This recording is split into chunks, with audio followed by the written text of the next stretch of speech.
সেবা, ঐক্য ও প্রগতির মূলমন্ত্রে বাংলাদেশ জাতীয়তাবাদী স্বেচ্ছাসেবক দলের উদ্যোগে সাতক্ষীরা সদর উপজেলার ১২ নং বল্লী ইউনিয়ন স্বেচ্ছাসেবক দলের কর্মী সভা অনুষ্ঠিত হয়েছে।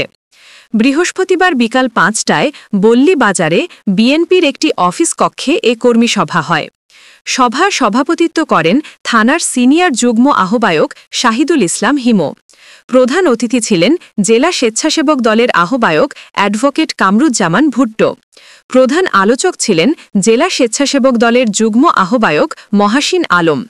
বিশেষ অতিথি হিসেবে উপস্থিত ছিলেন জেলা স্বেচ্ছাসেবক দলের যুগ্ম আহ্বায়ক খালিদ হাসান সুমন, জেলা সদস্য কামরুল ইসলাম, সদর থানা যুগ্ম আহ্বায়ক মহাসেন হোসেন, আহসানুল্লাহ, মুফাসের হোসেন মধু, গোনাম রাব্বি, সাবেক নেতা ইসমাইল হোসেন নীরব ও ইউনিয়ন বিএনপির সভাপতি মন্টু। সভায় প্রধান অতিথি অ্যাডভোকেট কামরুজ্জামান ভুট্টো বলেন, আজকের জামাত ইসলাম এই ফাঁদে পাঠিয়েছিল এনসিপি, যারা এই 2024 সালের 5ই আগস্টের আগে সারা বাংলাদেশে আন্দোলন সংগ্রাম করেছিল।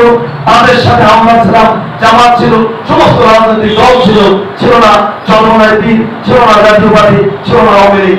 এই কয়েকটি রাজনৈতিক দল বাদে সমস্ত রাজনৈতিক দলগুলো আমরা ছাত্রদের সাথে কাঁধে কাঁধ মিলিয়ে আন্দোলন সংগ্রাম করেছিলাম। বন্ধু আমার, এই আন্দোলনের আজকের রাতের বন্ধু আমার, আপনারা নিশ্চয় জানেন গত কয়েকদিন আগে গত শুক্রবার ঢাকার সংসদ ভবনের সামনে বিগত 2024 সালের আগস্টে যে সমস্ত ন্যায়কার্যের ঘটনা ঘটেছিল বাংলাদেশের ইতিহাসে, হাজার ছাত্রদেরকে সাধারণ পাবলিককে হত্যা করেছিল ফ্যাসিস্ট আওয়ামী লীগ সরকার, এবং কিছু গণতান্ত্রিক অধিকার প্রতিষ্ঠার লক্ষ্যে রাষ্ট্রভাবে কিছু সংস্কারের প্রয়োজন ছিল।